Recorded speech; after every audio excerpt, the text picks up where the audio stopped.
my favorite, and as you can see, well-used stamping platforms from Couture Creations, which is, I believe, either an English or Australian company.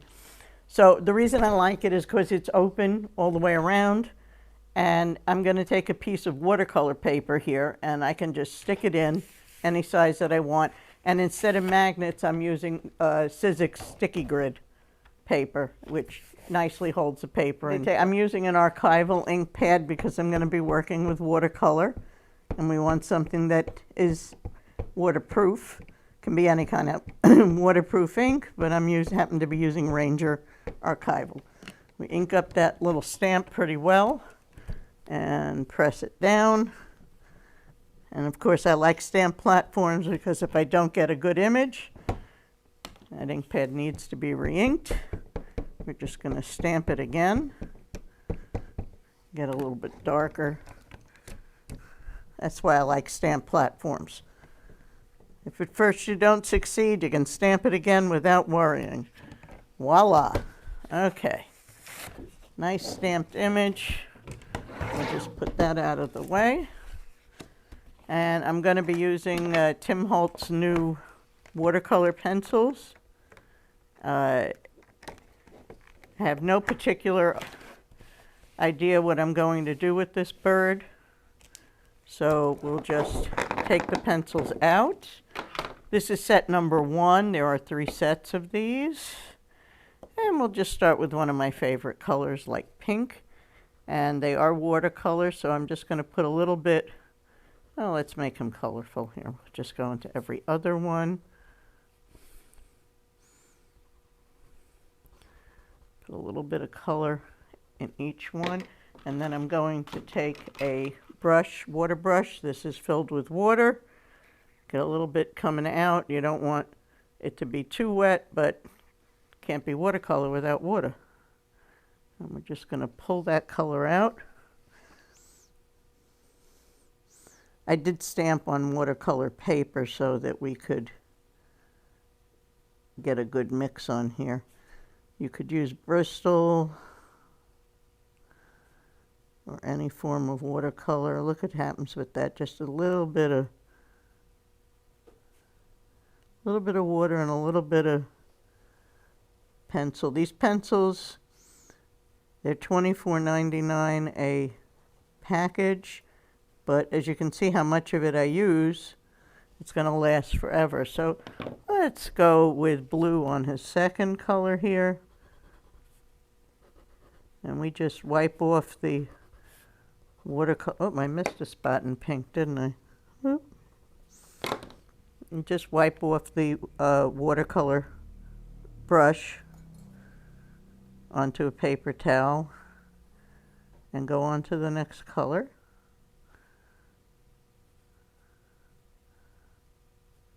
These happen to be I was very pleased with these from Ranger because normally I use a Swedish brand of watercolor pencils that I like.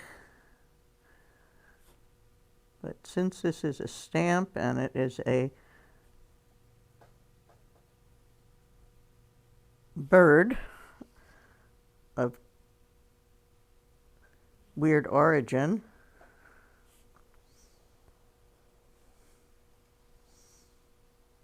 I'm just pulling the color from where it's heavy to other areas, kind of smooth it out. We can go back. You don't want to overdo the coloring.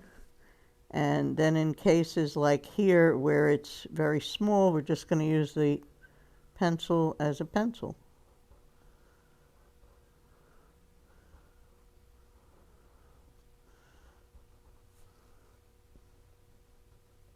Doesn't pay to go in there and try and color it or thin it out with the water. That looks pretty cool. Okay, now I'm going to take his body. Don't want too much water. Look at that beautiful spread.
Okay, one of the other things we do here at Betty's Creative Studio is junk journaling, which is taking objects that you would normally throw away or ignore or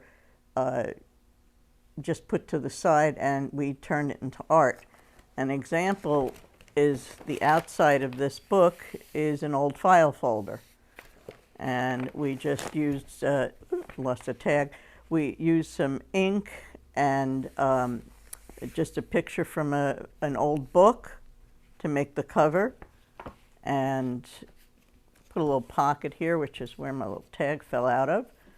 Just cute little thing. This one I'm doing all on a theme of birds. So here's some more just old newsprint and pictures and items that we cut up and put make little pockets out of.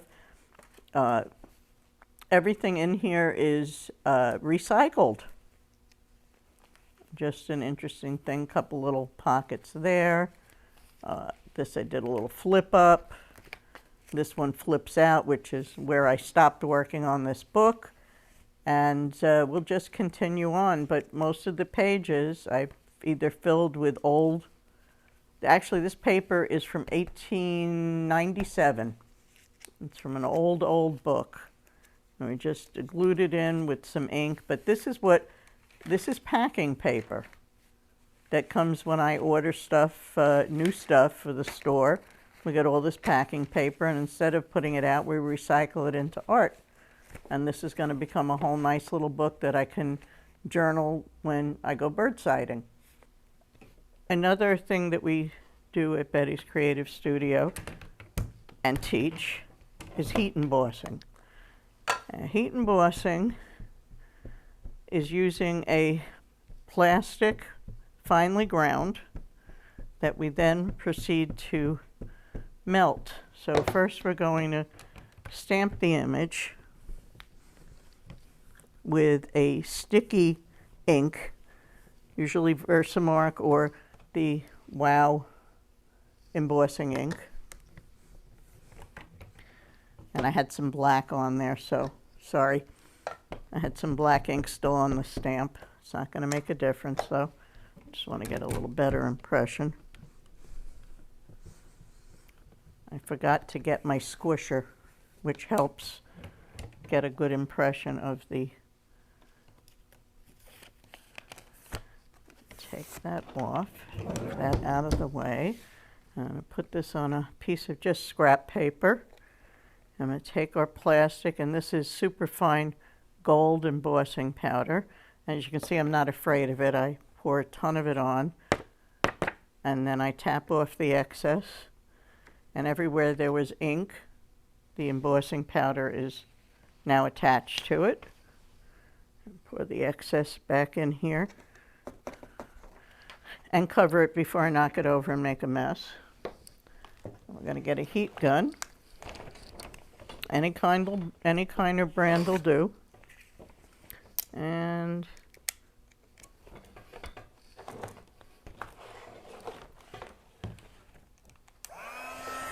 turn on the electric and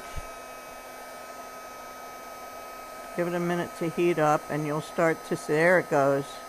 The plastic melts and you get this beautiful gold image.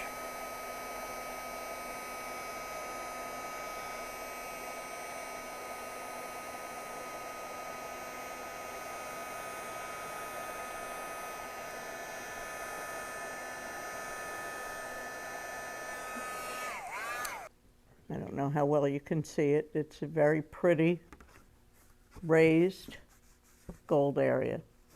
And this again can be colored afterwards or just used the way it is as the front of a card. Another thing I like to do here is mixed media panel art, which it's a great thing because there's no mistakes.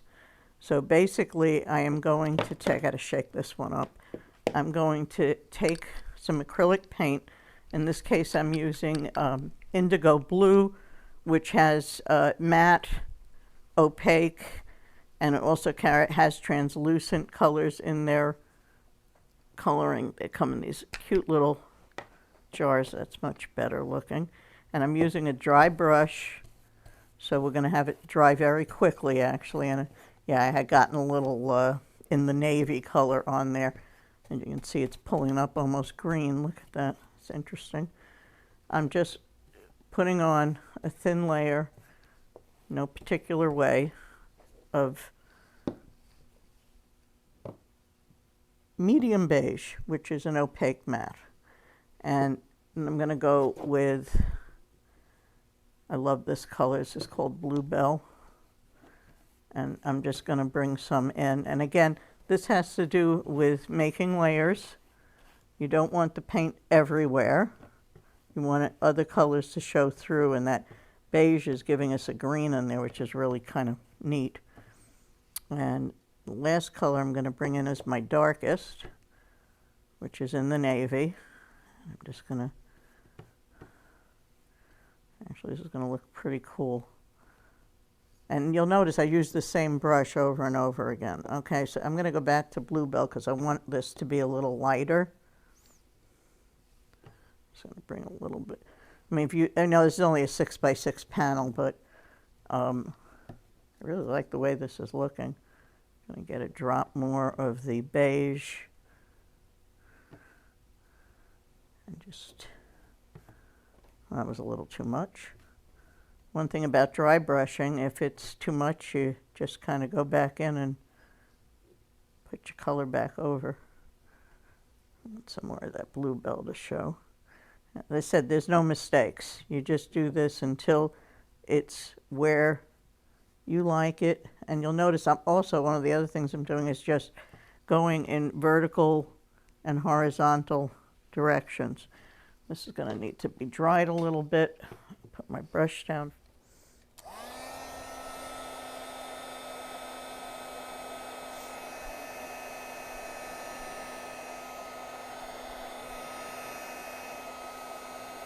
Okay, so next we're going to, once we have it dry, we're going to, and I don't normally do this with archival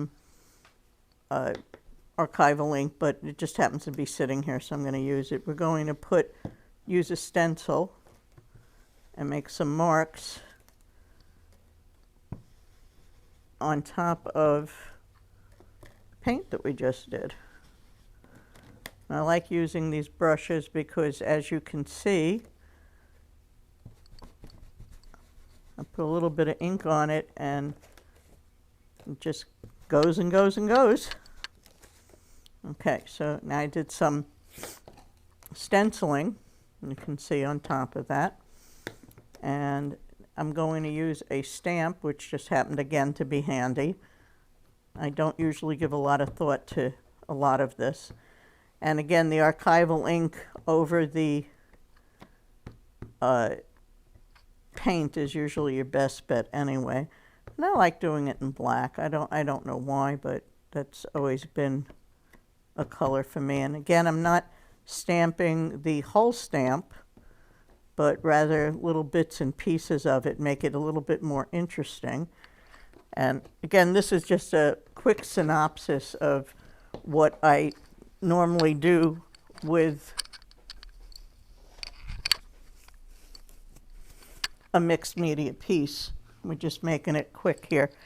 I'm going to take a little water on my brush here and some rice paper that I've already kind of cut up, but I'm going to use a little water and shred the edges.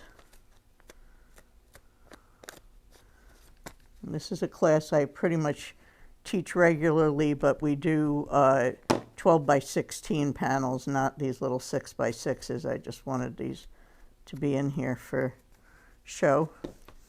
The water allows the fiber in the rice paper to shred, which you get some really interesting effects with. Oops, sorry, didn't mean to rip you, but there you go. It is what it is. When something rips or goes that way, that's the way it stays. There are no mistakes, just creative opportunities. Okay, wrong glue.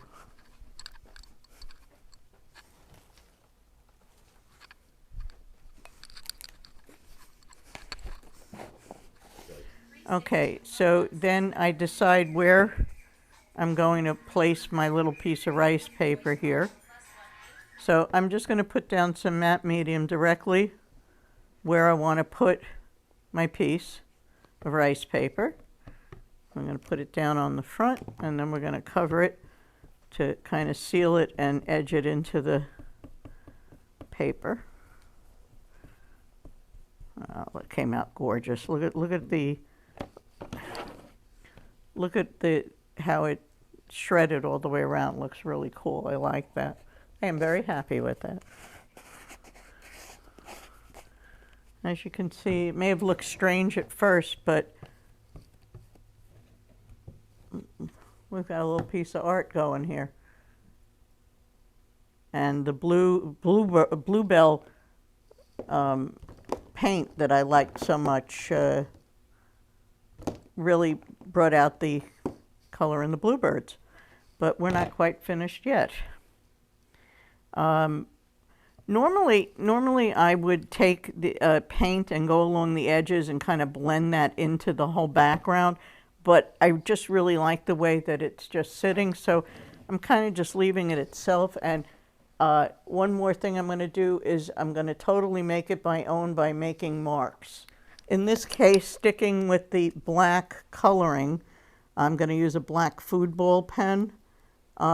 But the other one that if you're going to do the decorations in white, I would recommend the Uniball white gel pen. To me, it's the best one on the market. So again, making this my own. I do this on every piece. This is just my way of marking and making it my own. I will go around, even with all the little pieces, and make little black lines.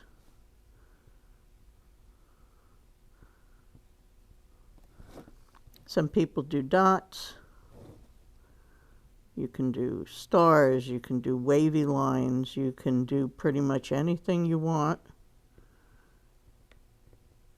But this is just my signature, is always making these little lines either in black or white around my focal point. And of course I'm just doing them fast for the video. And as you can see, it's leaving little white marks because the paint isn't really dry. You really need to wait until your subject is completely dry before you do the mark making, but we'll go back over them afterwards. I just kind of wanted to give you a little finished product, little piece of art that can go on a little easel and decorate wherever.